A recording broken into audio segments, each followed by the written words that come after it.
السلام علیکم ورحمۃ اللہ وبرکاتہ۔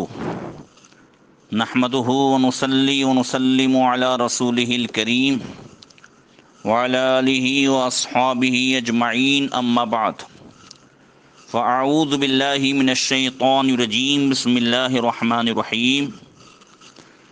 انا اعطیناک الکوثر، صدق اللہ مولانا العظیم۔ درود شریف پڑھیں، اللہم صلی علی سیدنا مولانا محمد معدن الجود والکرم وآلہ وصحبہ وبارک وسلم۔ محترم سامعین، درس حدیث میں آخرت کے تعلق سے حوض کوثر، میزان، اعمال نامے، شفاعت، ان سارے ٹاپک پر گفتگو کی جا رہی ہے۔ ابھی حوض کوثر کے تعلق سے اس سے پہلے احادیث بیان کی گئی۔ آج بھی انشاءاللہ تعالی کچھ احادیث حوض کوثر ہی کے تعلق سے بیان کی جائے گی۔ اللہ تبارک و تعالی اپنے حبیب صلی اللہ تعالی علیہ وسلم کے صدقے میں ہم سب کو نبی کریم صلی اللہ تعالی علیہ وسلم کی حوض سے پینا نصیب فرمائے۔ حضرت سیدنا ثوبان رضی اللہ تعالیٰ عنہ سے روایت ہے، وہ فرماتے ہیں کہ نبی کریم صلی اللہ تعالیٰ علیہ وسلم نے فرمایا، حوضی من عدن الی عمان البلقاء، کہ میرا حوض عدن سے لے کر عمان بلقاء تک ہے، یعنی بلقاء کے عمان تک۔ اس کے تعلق سے کچھ وضاحتیں میں کر چکا ہوں کہ یہاں حقیقت میں اس کی مسافت مراد ہے، جو دوسری حدیث میں ہے کہ 1 مہینے کی مسافت ہے، اور یہ عمان سے مراد وہ سیریا کے پاس جو ہے وہ عمان مراد ہے۔ یہ جورڈن کا جو ہے وہ نہیں مراد ہے، یعنی عدن جو یمن کا دارالخلافت ہے وہ نہیں مراد ہے، بلکہ یہاں وہ مراد ہے جو سیریا کے پاس ہے۔ فرمایا آقا کریم نے، ماؤہ اشد بیاضا من اللبن واحلی من العسل واکوابہ عدد نجوم السماء۔ فرمایا کہ حوض کوثر کا پانی دودھ سے زیادہ سفید ہے اور شہد سے زیادہ میٹھا، اور اس کے کوزے آسمان کے تاروں کے برابر ہیں۔ من شریب منہ شربتا لم یظمأ بعدها ابدا۔ حضور نے فرمایا، جو ایک گھونٹ پیے گا اس کے بعد پھر کبھی پیاسا نہ ہوگا۔ یہ اس کی بھی وضاحت میں کر چکا ہوں کہ حوض حضور کے 2 ہوں گے، ایک میدان محشر میں اور ایک جنت میں، اور بعض شارحین نے فرمایا کہ جنت ہی سے حوض کوثر کی نہر میدان محشر میں پہنچائی گئی، اور میدان محشر میں جو حوض کوثر سے پینا ہوگا وہ پیاس بجھانے کے لیے، اور جنت میں وہ لذت کے لیے۔ یہاں وہ پہلے والے حوض کی بات ہے کہ جو ایک مرتبہ پی لے گا یا ایک گھونٹ پی لے گا اس کے بعد پھر کبھی پیاسا نہیں ہوگا۔ پھر آگے فرمایا، اول الناس ورودا فقراء المہاجرین الشعث رؤوسا الدنس ثیابا الذین لا ينکحون المتنعمات ولا یفتح لهم السدد، کہ لوگوں میں سب سے پہلے وہاں پہنچنے والے وہ مہاجر فقراء ہیں جن کے بال الجھے ہوئے، کپڑے میلے، جو امیر عورتوں سے نکاح نہ کر سکے اور ان کے لیے دروازے نہ کھولے جائیں۔ یاد رکھیے، خاص کر کے وہ مہاجرین فقراء، اور اس میں سے بھی خصوصیت کے ساتھ اصحاب صفہ، یہ وہ لوگ ہیں جو اسلام کی اور حضور کی محبت میں، جنہوں نے اپنی زمین جائیداد گھر بار وطن سب کچھ چھوڑ دیا اور سب کچھ چھوڑ کر کے اسلام اور حضور کی محبت میں مدینہ شریف آ گئے. اور اسی کے ساتھ ساتھ وہ فقراء بھی مراد ہیں جو صالحین مومنین ہوں، جو علم و عبادت میں مشغولیت کی وجہ سے مال و عزت حاصل نہ کر سکے، اپنے کو جنہوں نے دین کی خدمت کے لیے وقف رکھا اور مال کی طرف کوئی توجہ نہیں دی. دوسری روایت میں بھی اسے یوں واضح فرمایا کہ دنیا میں بھوکے رہنے والے آخرت میں سیر ہوں گے. جنہیں دنیا والے نہیں پوچھتے انہیں اللہ تعالیٰ اس کے رسول پوچھتے ہیں. جیسا کہ یہاں فرمایا کہ الجھے ہوئے بال، میلے کپڑے، اس کا یہ مطلب نہیں ہے کہ یہ لوگ میلے گندے رہتے تھے.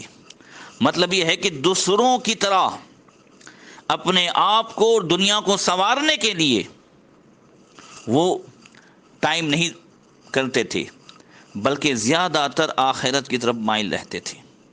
ورنہ طہارت تو نصف ایمان ہے، وہ گندے نہیں رہتے تھے. یہاں سمجھایا گیا کہ عام طور سے لوگوں کی توجہ جس طریقے سے اچھے لباس، اچھی شکل و صورت، ان سب کی طرف ہوتی ہے اور ان کی طرف لوگ لپکتے ہیں، اور ایسے جنہوں نے اپنا سب کچھ آخرت بنا لیا اور دنیا کی طرف توجہ نہیں دی تو لوگ جو ہے ان کی طرف توجہ نہیں کرتے. حضور فرماتے ہیں سب سے پہلے حوض کوثر میں یہی لوگ آئیں گے کہ اگر وہ اپنے فقیری و غریبی کی وجہ سے کسی مالدار عورت سے نکاح کرنا چاہے تو نکاح نہ کر سکے. کہیں اگر چلے جائیں تو لوگ ان کے لیے دروازہ نہ کھولے. اس کا بھی یہ مطلب نہیں ہے کہ وہ در در گھومتے تھے، نہیں، جنہوں نے آخرت اختیار کر لی وہ کہاں کس کے دروازے جائے. دیکھا گیا کہ بڑے بڑے بادشاہوں نے ایسے لوگوں کو اپنے دربار میں بلایا مگر وہ نہیں آئے. جب مجبور کیا گیا تو انہوں نے یہی کہا کہ ہماری خواہش یہی ہے. جب بادشاہ کی طرف سے، خلیفہ کی طرف سے یہ پوچھا جاتا بتاؤ تمہاری کیا خواہش ہے، تو فرماتے ہماری یہی خواہش ہے کہ تم دوبارہ ہم کو یہاں پہ نہ بلاؤ. اللہ اکبر. اللہ تبارک و تعالیٰ نصیب فرمائے. دوسری حدیث حضرت زید بن ارقم رضی اللہ تعالیٰ عنہ سے، انہوں نے کہا کننا مع رسول اللہ صلی اللہ تعالیٰ علیہ وسلم فنزلنا منزلا فقال ما انتم جزء من 100,000 جزء ممن يريد على الحوض. کہ ہم رسول اللہ صلی اللہ تعالیٰ علیہ وسلم کے ساتھ ایک منزل پر اترے، ایک مقام پر اترے تو فرمایا کہ تم ان کا لاکھواں حصہ بھی نہیں ہو جو میرے پاس حوض کوثر پر پہنچیں گے. قیل کم کنتم یومئذ قال 700 او 800. یہ ابو داؤد شریف کی روایت ہے. پوچھا گیا کہ اس وقت تم کتنے تھے تو انہوں نے فرمایا 700 یا 800. یہ حقیقت میں صرف سمجھانے کے لیے ہے، ورنہ حضور کی امت جو ہے اربوں خربوں کی تعداد میں، اور انشاءاللہ حضور کا ہر مومن امتی حوض کوثر پر حاضر ہوگا جو ایمان کے ساتھ گیا ہے. وہاں کا پانی پیے گا، کیوں نہ پیے کہ وہ اس کے نبی کا حوض ہے. دوسری بات حضرت سمورہ بن جندب رضی اللہ تعالیٰ عنہ سے کہتے ہیں آقا کریم صلی اللہ علیہ وسلم نے فرمایا ان لکل نبی حوضا وانہم لیتباہون ایہم اکثر واردتا وانی لارجو ان اکون اکثرہم واردتا. یہ ترمذی شریف کی روایت. آقا کریم نے فرمایا کہ ہر نبی کا حوض ہے اور وہ حضرات جو ہے اس حوض پر فخر کریں گے، ان میں سے کسی کے پاس زیادہ آنے والے ہیں، اور میں امید کرتا ہوں کہ میں ان سب میں زیادہ ہوں گا آنے والوں میں، یعنی میرے پاس سب سے زیادہ امتی ہوں گے. ہر نبی کا حوض جدا ہوگا، مگر ہمارے حضور کا حوض جس کا نام کوثر ہے ان سب سے بڑا اور سب سے خوبصورت اور سب سے لذیذ ہوگا، کیونکہ ہر نبی کے حوض پر ان کی امت حاضر ہوگی، اور امت کی زیادتی، جیسے حضور نے فرمایا کہ ان کے لیے فخر کا سبب ہوگا، تو امت کی زیادتی نبی کے لیے، شاگردوں کی زیادتی استاد کے لیے، مریدین کی زیادتی شیخ کے لیے، رعایا کی زیادتی بادشاہ کے لیے باعث فخر ہوتی ہے۔ اس زیادتی کا ذکر دوسری حدیث میں حضور نے فرمایا کہ جنتی لوگوں کی کل صفیں 120 ہوں گی، جن میں سے 80 صفیں نبی کریم صلی اللہ علیہ وسلم کی امت کی ہوگی، اور باقی 40 صفوں میں ساری امتیں۔ حضرت انس رضی اللہ تعالیٰ عنہ سے روایت ہے، بڑی پیاری حدیث ہے۔ فرماتے ہیں سألت النبی صلی اللہ علیہ وسلم ان یشفع لی یوم القیامہ۔ حضرت انس فرماتے ہیں میں نے نبی کریم صلی اللہ علیہ وسلم سے عرض کیا کہ قیامت کے دین میری شفاعت فرما دیں۔ اللہ اکبر۔ یہاں اس شفاعت سے مراد خاص شفاعت ہے جو خاص غلاموں کی ہوگی۔ حضرت انس حضور کے وہ غلام تھے جو 8 یا 10 سال کی عمر میں ان کی والدہ حضور کی بارگاہ میں انہیں سونپ گئی۔ کیا نصیبہ تھا، کیا صحبت پائی تھی، کیا تربیت پائی تھی، سبحان اللہ۔ تو حضرت انس حضور سے عرض کرتے ہیں کہ یا رسول اللہ قیامت کے دن میری شفاعت فرما دیں۔ تو یہ خاص شفاعت ہے، اور شفاعت عامہ تو ہر مومن کی ہوگی۔ اور حضرت انس نے ایک شفاعت مانگ کر ایمان، تقوی، خاتمہ بالخیر، قبر کے امتحان میں کامیابی، یہ سب کچھ مانگ لیا کہ یہ ساری چیزیں شفاعت خاصہ کی تمہیدیں ہیں۔ کسی شاعر نے کیا خوب کہا ہے کہ تجھ سے تجھی کو مانگ کر مانگ لی دو جہاں کی خیر، مجھ سا کوئی گدا نہیں اور تجھ سا کوئی سخی نہیں۔ کون دیتا ہے دینے کو منہ چاہیے، دینے والا ہے سچا ہمارا نبی۔ تو حضور نے فرمایا انا فاعل، فرمایا میں شفاعت کروں گا۔ سبحان اللہ۔ اس ایک کلمے میں بہت سارے وعدے ہیں کہ تم اے انس ایمان پر جیو گے، تمہاری زندگی تقوی میں گزرے گی، تمہارا خاتمہ ایمان پر ہوگا، تمہاری خطائیں قابل معافی ہوگی، تمہاری شفاعت میرے ذمے ہوگی۔ اور اسی حدیث سے آج بھی سبق ملتا ہے کہ حضور سے شفاعت مانگی جائے۔ آج بھی مسلمان روز اطہر پر حاضر ہوتے ہیں تو عرض کرتے ہیں اسألک الشفاعت یا رسول اللہ، یا رسول اللہ آپ سے شفاعت کی بھیک مانگتے ہیں۔ یہ حدیث اس مانگنے کی اصل ہے۔ معلوم ہوا کہ حضور سے بھیک مانگنا جائز ہے۔ دنیا کی ہر چیز، ہر نعمت شفاعت سے نیچے ہے، شفاعت سب سے اوپر ہے۔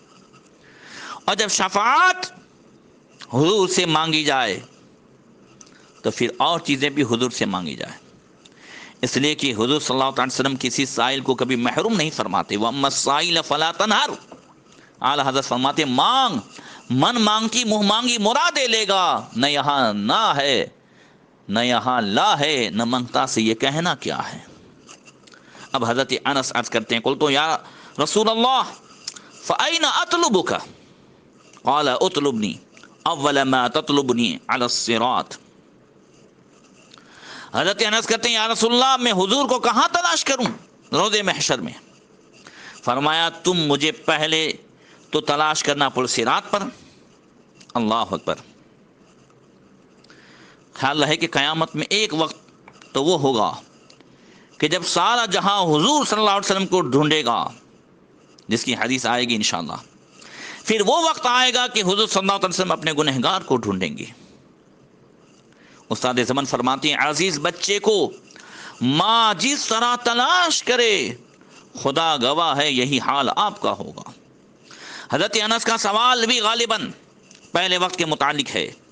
کبھی ایسا بھی ہوگا کہ گنہگار حضور صلی اللہ علیہ وسلم کو تلاش کریں گے اور وہ غمخوار محبوب اپنے گنہگار امتی کو تلاش کریں گے۔ پھر حضرت انس نے عرض کی قلت فإن لم ألقك على الصراط قال فاطلبني على الميزان. عرض کیا کہ اگر آپ کو میں پل صراط پر نہ پاؤں، فرمایا پھر مجھے میزان کے پاس ڈھونڈنا. انشاءاللہ میزان کا بیان آئے گا کہ حضور میزان پر اپنی امت کے عمل کا وزن اپنے اہتمام سے کرائیں گی. اگر کسی امتی کی نیکیاں ہلکی ہو اور وہ دوزخ میں لے جایا جانے لگے تو اپنا کوئی عمل اپنا جو ہے قدم رکھ کر کے شفاعت فرما کر اس کی نیکیاں وزنی فرما دیں گے، دوزخ سے بچا دیں گے، کیونکہ حضور کے اعمال کا وزن نہ ہوگا. سبحان اللہ. اور پھر حضرت انس پوچھتے ہیں فَإِن لَمْ أَلْقَكَ عِنْدَ الْمِيزَانِ قَالَ فَاطْلُبْنِي عِنْدَ الْحَوْضِ فَإِنِّي لَا أُخْطِئُ هَذِهِ الثَّلَاثَ الْمَوَاطِينَ. حضرت انس عرض کرتے ہیں کہ اگر میں حضور کو میزان کے پاس نہ پاؤں تو کہاں تلاش کروں؟ فرمایا پھر مجھے حوض کے پاس تلاش کر لینا، کیونکہ میں ان 3 جگہوں سے علاوہ میں نہیں ہوں گا. سبحان اللہ. کیا پیارا سوال ہے. یعنی آپ کو اس دن ایک جگہ تو مستقل قرار نہیں ہوگا یا رسول اللہ، کبھی ان مجرموں کے پاس، کبھی دوسروں کے پاس. اللہ اکبر. استاد زمن اعلی حضرت کے بھائی کہتے ہیں کہ کوئی قریب ترازو، کوئی لب کوثر، کوئی صراط پر ان کو پکارتا ہوگا، کسی طرف سے صدا آئے گی حضور آؤ، نہیں تو دم میں غریبوں کا فیصلہ ہوگا. کوئی کہے گا دہائی یا رسول اللہ، تو کوئی تھام کے دامن مچل رہا ہوگا.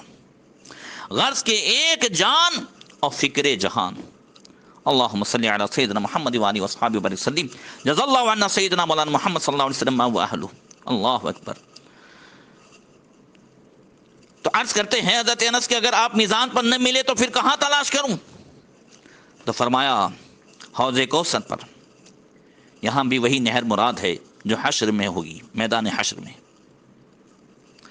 اور اس حدیث سے ایک بات ذہن میں رہے کہ نبی کریم صلی اللہ علیہ وسلم کی خصوصی شفاعت کے اوقات میں ان 3 جگہ ہوں گے، ورنہ عمومی شفاعت کی جگہ تو مقام محمود ہے جو انشاءاللہ اس کا تذکرہ آئے گا. اللہ تبارک و تعالی ہمیں اپنے حبیب صلی اللہ تعالی علیہ وسلم کے صدقے میں ایمان کی حفاظت کی توفیق عطا فرمائے، خاتمہ بالخیر فرمائے، اور حضور کی جو ہے حوض کوثر سے جام پینا نصیب فرمائے. السلام علیکم ورحمۃ اللہ وبرکاتہ.